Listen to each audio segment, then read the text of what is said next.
Having lived on this earth for quite a number of years, I can tell that most of the time this world isn't built to favor the weak. I can tell you this because I used to be part of the weak. I used to be just an underdog in an unknown land. I used to be just a mere tool of entertainment for the so-called strong people. My name is Kael, at least that's what I was told. I have no memories of my origin, so the name was given to me by my foster parents. The first memory I can truly call my own is the sting of cold rain against my skin. I couldn't have been older than 5. How I got there was a mystery. The whole world around me thought I was strange. I'd think so too. I was tagged, the boy that fell from the sky. The only couple that was very kind to take me home were Harold and Mira.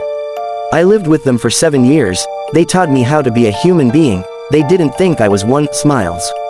This couple are not so rich and they aren't poor either. We were all leading a happy life until it was my 12th birthday. Some strange men who seemed to have come from a different part of the world, by the looks of their dress, bagged in unto us. I was in my room at the time. My parents were setting the table so we could celebrate my birthday.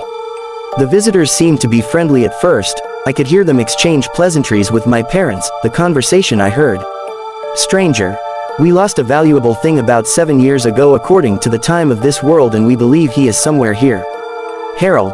I don't understand what you are talking about. I don't think I found what you are looking for.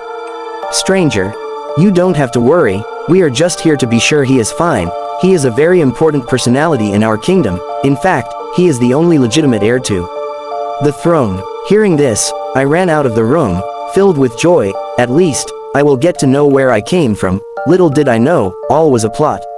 Upon seeing me, the strangers let out a smooth smile. I didn't know if I should consider it friendly or cold, but I soon understood the smile. They killed Harold and Mira right on the spot. I fell and froze. I was shocked. That was the first time I'm witnessing such a bizarre scene. I was taken captive by this brutal men.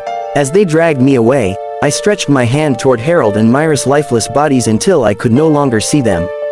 I didn't cry. I couldn't.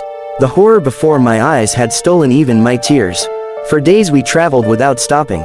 My hands remained chained, and every attempt to ask where we were going was answered with silence, or the butt of a spear.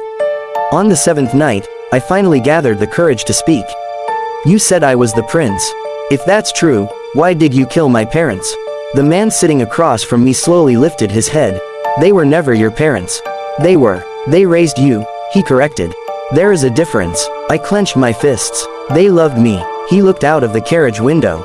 Love is a weakness. No, I whispered. It is strength. For the first time, the man smiled, not with kindness but with pity. You'll lose that way of thinking soon enough. I wanted to attack him, to make him pay, but I was only 12 years old, chained inside a carriage surrounded by trained warriors. Weeks passed before we reached their homeland. It was nothing like the peaceful villages I had known. The sky itself seemed darker. Soldiers lined every street. Children carried wooden swords instead of toys. The entire kingdom breathed for only one purpose. War. I was brought before a man seated upon a throne of black iron. His face was hidden beneath a golden mask. So, he said, the lost prince has finally arrived. I glared at him. Who are you? He laughed. I am not your enemy, Prince Kael. Then why did you kill my family? Because if we hadn't found you first, your kingdom would have. My heart skipped. What do you mean? He stood from his throne and slowly descended the steps. Do you truly believe kingdoms search for heirs because of love? He stopped only a few steps away. No, child, they search for power. You are not merely the heir to a throne. You are the key to awakening the crown legacy. The moment your people discover you are alive, every nation on this continent will march to war. He leaned closer. To them, you are worth more than 10 million lives. For the first time since my capture, I began to wonder, had these men kidnapped me? Or had they saved me from something even worse?